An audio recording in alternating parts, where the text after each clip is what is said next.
Hello everyone and welcome to Sew with Jessica. In this video, I'll be showing you guys how I made this lovely bubu with a cowl sleeve and this whole beaded situation at the center front here. I do not know how to title this video, but I hope these explanations that I just did here make sense. If this is something you're interested in learning, make sure to keep on watching. Don't forget to like, don't forget to share, don't forget to subscribe. And without any further ado, let's get into the tutorial of today proper. So I already folded out my fabric, but I'm going to show you guys how I folded the fabric. So this is the whole fabric opened here, but it is still on fold. So I'm just going to raise it up and you will see. So this side that I'm showing is the area where the yards are measured. The fabric was actually 6 yards, but I cut what I needed out of it. So what I did was I marked 60 inches and then cut it on fold, which is what you are seeing right here. This fabric you are seeing on fold here is 62 inches long, not 60 inches, sorry, 62 inches long. Okay, so that way I'll be able to cut both the front and the back piece at once. And then you know that the length of these Ankara fabrics are usually like 45-46 thereabouts, so I'm going to be using the length, which is this other direction where you're going to be seeing this arrow facing.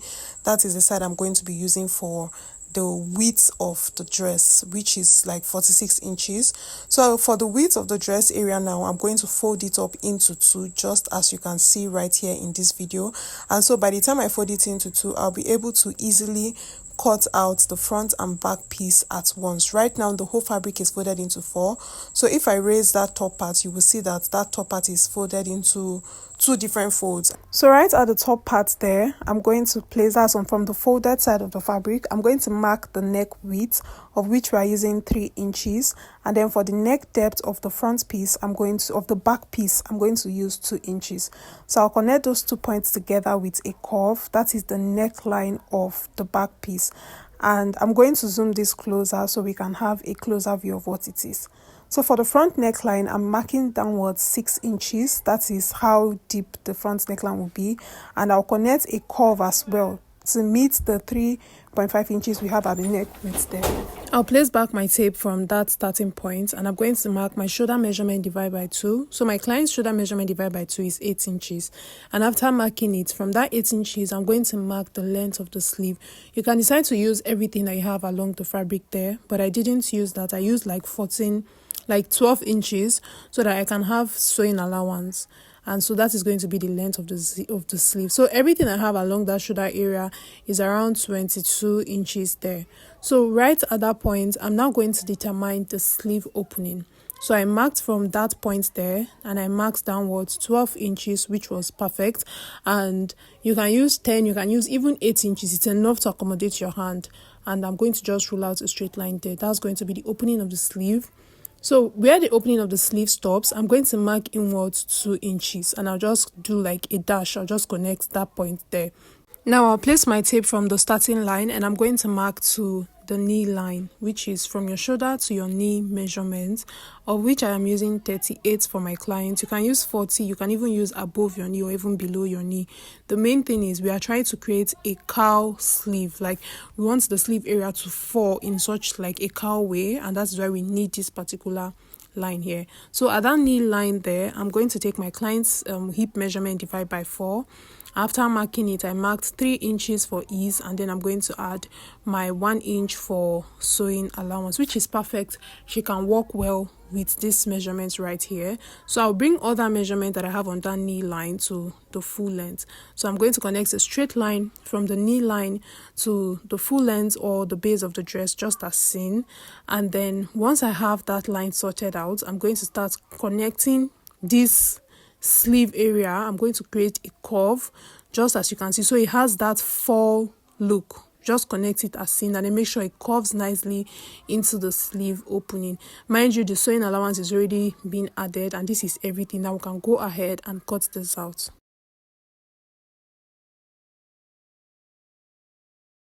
Now we'll proceed to cut out the neckline. First, we are going to cut out the back neckline, which is this.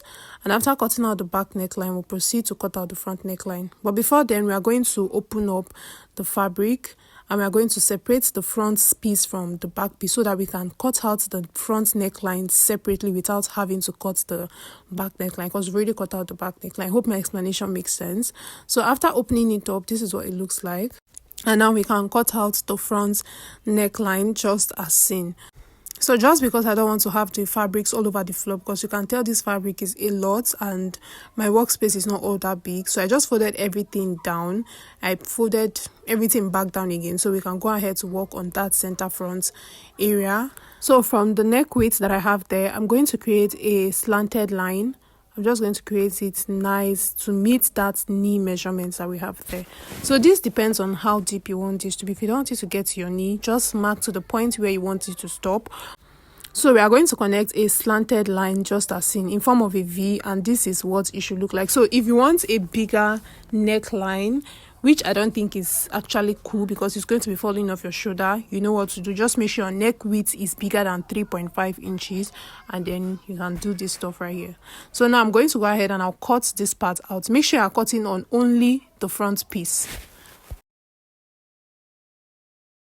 So once I get to the end of the V, I'm going to open up the center front, which is totally optional, but this is going to enable me sew up the black band that I'm going to be fixing in that part. Is going to enable me sew it neatly. So now I'm going to open up the fabric on each other, and I'm going to make sure that the right face is facing the right face, so that the wrong face will be like the face upwards. And the part that I'm notching is the part where I cut this band from, so that I know where I am sewing it to when I'm attaching it back. So I'm going to place it like this, and just so you don't know, I've been chalking on my wrong face all along, so it's advisable to mark your chalks on the wrong face. So just take your time and arrange everything as it should be. This is going to make the sewing process very easy. So now this way we understand what we did better here. This was the band that I cut out from the center front area, and we are going to replace with it a black fabric. So I'll just keep this my arranged fabric aside, and I'm going to bring in my black fabric. For the fabric that I'm using a doll face fabric. You can use velvet, you can use duchess, you can use crepe if you so wish, but I'm using a doll face fabric, and I'm going to place it on it just as seen, and I'm going to use my pins to secure that folded part, which is going to make cutting it very easy. So for the sewing allowance I'm going to be adding to this, I'm not going to be adding only half an inch. I'm going to be adding at least 1 inch, and that is because when I cut out this fabric from the dress, there was no like sewing allowance on the dress, so I have to like add including the sewing allowance of the dress to it, which makes sense, so that everything will still sum up to the actual measurement that it is.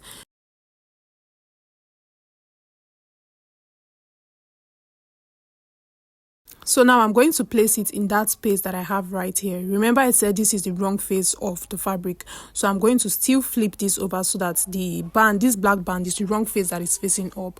So now I'm going to start pinning it, starting from where I notched earlier. If you remember, I'm going to start pinning it together so that everything is in one place, everything is secured, so that when I'm going to sew, I'm sewing everything at once. I'm not coming back to rearrange and do nothing again. So just take your time and fix the pins. So when you are sewing, you are going to hold very little. Okay, remember, like I said earlier, when we cut out that fabric from the main fabric itself, there was no sewing allowance, so we have to hold very little because we still need all the measurements to still be accurate. And also for the center front area that I divided, remember there's no sewing allowance to sew it up again, so we are still going to hold very tiny. We are not going to sew this very big.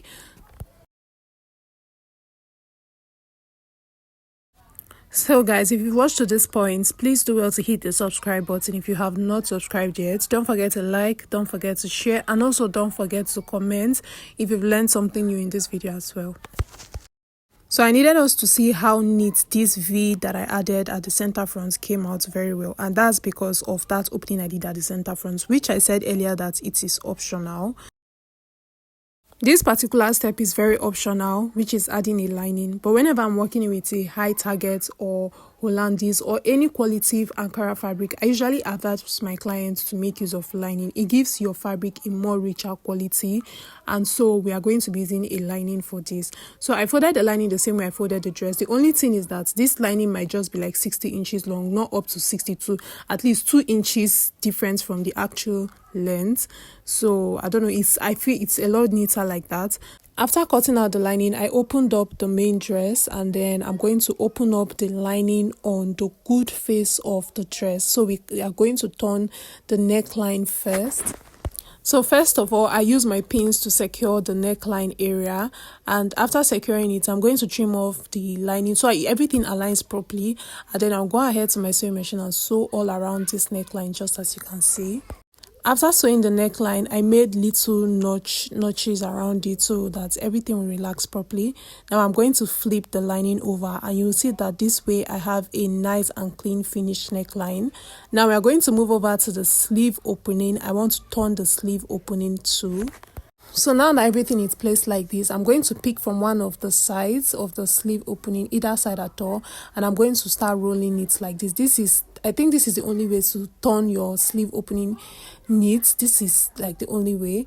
So I'm just going to take my time, make sure that everything is properly aligned, and I'm just going to roll this side up. Just take your time, roll it up, and I'm going to play this slow so that we capture every single thing that I did right here, just in case my words fail me. Now that we've got to this point, close to the edge there, make sure that everything is okay. You're now going to raise up your lining and then flip the other side. Okay, just the sleeve opening area, that's where we're going to stop. Flip the other side and bring your lining or your main fabric to face the lining. That is right face facing the right face, so that part that we rolled is going to be like inside there, and then we are going to use our pins to hold that side down so we can sew it up. So after sewing it up, I'm going to pull out the fabric out from that area that it was. So this is what it's going to look like. This is the part that we turned, and you can see how neat it is. Mind you, we've not ironed yet. So we're also going to repeat the same process to this other side. We are going to roll this side to that point, raise up the fabric, and then make sure that this road side is like inside, so that we can sew the main fabric and the lining together, right face facing each other, which is exactly what we did to the other side just down. So there we have it. This is what everything looks like. Now it's time for us to finish up our dress. We are going to place everything right face facing each other, and we are going to sew up the side seams. We have neatly finished up the neckline and the sleeve opening. I really love how everything is turning out. So now we are going to sew up the sewing allowance, which I added earlier, and if you remember, we added only 1 inch for sewing allowance. So we are going to sew up the 1 inch on both sides of the dress, which is going to make the dress complete.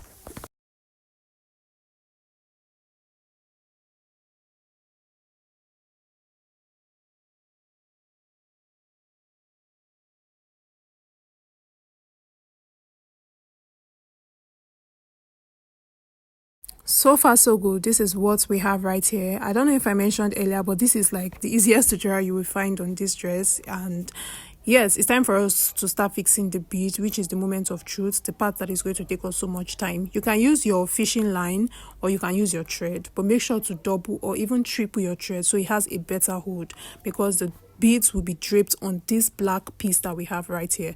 So I started with a red bead. I wanted to use a red bead, so I used a red thread initially, and the red bead was not going. I wanted to use red because the dress had a touch of red, but then I ended up using sky blue, because if you notice, look at the green flower, you will see that the design in the flower there is sky blue.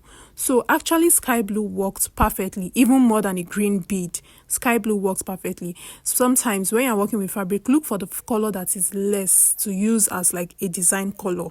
I don't know if this theory makes sense, but it works for me every single time. I actually thought red was like the smallest fabric, but it wasn't even working. The red color was not even matching, so we had to use sky blue, because if you look at the petals on the fabric, you will see that the design there is sky blue, and it works perfectly. It did take me some time, let me be honest, it did take me some time, but I was enjoying the process as everything was just unfolding beautifully, and how the sky blue came out perfectly. Even though everyone around thought that green would go better, I think since green is like the main base, like the main color that we can see visibly, I'm glad that the sky blue still came out well, and it complements the sky blue on the fabric that is very small. So this is exactly how I'm fixing it, only on the black part of the fabric, okay, just like this. I remember there's a lining, so all this thread that I'm doing is not even showing, because the lining is covering all the rough work from inside, and that is it. So you just keep on draping it. You can do this on the floor if your fabric is on the floor, and you can do this on the mannequin. I think it was easier for me to work on the mannequin because I had more comfort. I was able to sit down and do this. Definitely this took a lot of time, and in between, as I was sewing, I was also doing other things. I was also going out and doing a few things, so it took me if I'm going to calculate the hours it took me, I would say it took me roughly 2 to 3 hours to do this whole beading, because of course you're hand picking the beads yourself. So guys, this is what you're going to continue doing till you're done making your dress. And this brings us to the end of this tutorial. I hope you learned something new. If you did, make sure to give us a thumbs up. And that being said, I'll see you guys in my next video. Bye.